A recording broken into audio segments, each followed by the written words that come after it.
Hello everyone, today I'll be reviewing the Vapid Dominator GT based on the 1969 Mustang Fastback. It's in the muscles class and costs $900,000, which is a good deal if you did not get to get this car for free. It features excellent customization with consistent details such as primary, secondary, and carbon. Many cars don't feature that consistency with their customization, but it's great that this car has that. It also has very cool engine details you can see. You can engine swap this car as well. But if you choose to keep the engine stock, you can change it to chrome, secondary, or primary if you so choose. You can change the air filters, but I personally like how the stock ones look. As you can see, you even have an engine swap here from other Mustang models.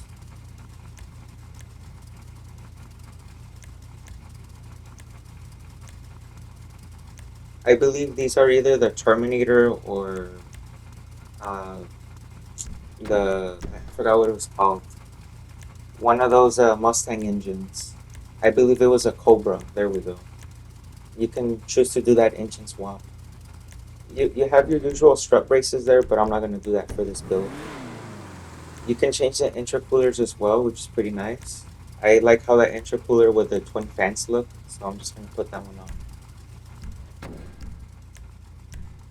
The exhaust here, you have quite a few nice options. I like how the chrome tip exhausts look like. But I also like how the stock ones are. I feel like they're closer to the real life car. So I'm just going to leave that on. You could add a bit of a body kit here, but I really don't like how it looks on this car. So I'm just going to leave it off. You can choose to remove some of the badging as well, some of the letters in the front and the grill. But I like how that looks on the car, so I'm going to keep it on. Here you can do some light covers. You can see depending on the build that you're going for. If you're going for like a stock car, race car, Rowley type of build. You can even put hood catches, but they keep the engine closed. There's no way of opening the hood with the hood catches sometimes. So I'm going to leave it off.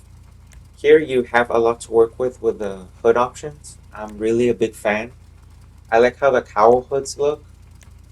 I'm going to do one in carbon in a bit, but for now I'm just going to show you through the other options. There's a Sabre hood option, the Sabre Turbo. That's from a D-Classic vehicle, which is strange to see on a Vapid Dominator. It's a little inconsistent there, but it's not a big deal. The interior, you can change the seats, you can add a roll cage, you can change the steering wheel. There's no seat options that make this car a bit more time period correct. The steering wheel, as you can see, it looks very nice. But if you want to go for more of a retro or a resto mod type of look, you can change that. It would have been nice if the seats were more of a bucket seat without the headrests, since the real car at the time did not come with that. Um, but everything else in this car is pretty good. I mean, the liveries are nice. The whites are very bright in this game for some reason. I mean, in any car. But you have your usual white, black, and liveries as well. The racing stripes, I believe that one was based on the Boss trim level. Then you have your usual race car builds here. I believe these were called stock cars back then, the type of race builds. I don't have all of them unlocked. As you can see, the Patriot isn't unlocked, and the Street Machine isn't either. So if you like those cars, you really have to grind your reputation in the Ellis car mate. The loopers, I feel like this is the only time where I'm gonna apply loopers on a car like this, since it's period correct. It just looks really weird on newer muscle cars, in my opinion. But for the color, I'm gonna do a sunrise orange, a red, a yellow, and a blue would have looked nice. But I feel like doing something different with this. Not many people go for an orange, from what I've seen. So I'm just gonna match that the primary. with this. The interior what's cool is that you can change the color. So if you want to make it like a brown or a black, I'm gonna make it a black, to make it a bit sportier, right? You can even change the dial color, but I personally like how the white looks. I feel like that's correct. It should be white, just like on the real Mustang. You can add some vents here. For some reason, it's under skirts, even though it's on top of the car on the side next to the windows. The primary pillar scoop, I believe, uh, those look nice, but I think the pillar vents are closer to the real life car.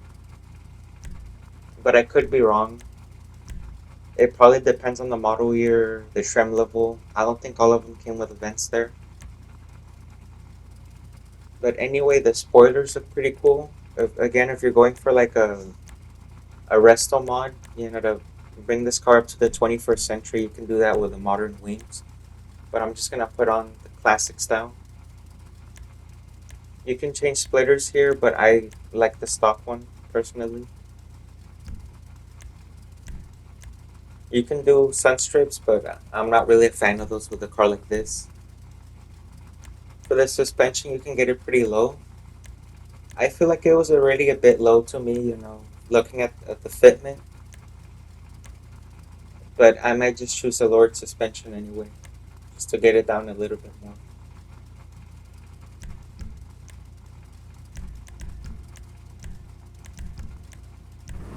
For the wheels, there is a slightly bigger wheel size of this stock wheels, you can see. The Muscle Freaks, those are a lot bigger. They have a lot more detail on the spokes. Compared to the stock one, those are a bit smaller, as you can see.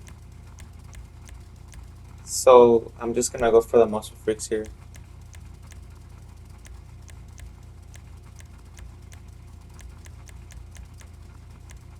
All the other muscle wheels are pretty nice, but I feel like the ones that I chose here are a lot more correct to the real life car. I'm also gonna put some tire lettering as well, because why not? You can choose to tint the windows, but I'm gonna leave the tint off since classic cars really don't have that. It kind of ruins the car a bit. But I'm gonna go back and give this a classic plate. Detail and texture quality is great for this car. Whoever made it really put a lot of effort and passion into it. I feel like it's a step above great. It's excellent with the amount of detail that was poured into this car with interior. The engine model, the fact that you can do engine swaps with modern, newer Mustangs with this car, it just looks very nice. As you can see, it's just very well made. The design is just, I wouldn't say identical to the real life fastback, but it's close. Everything else is pretty nice. It's cool that it has a trunk in there as well. Although it is a little small, just like the real car. But I'm satisfied with the overall features.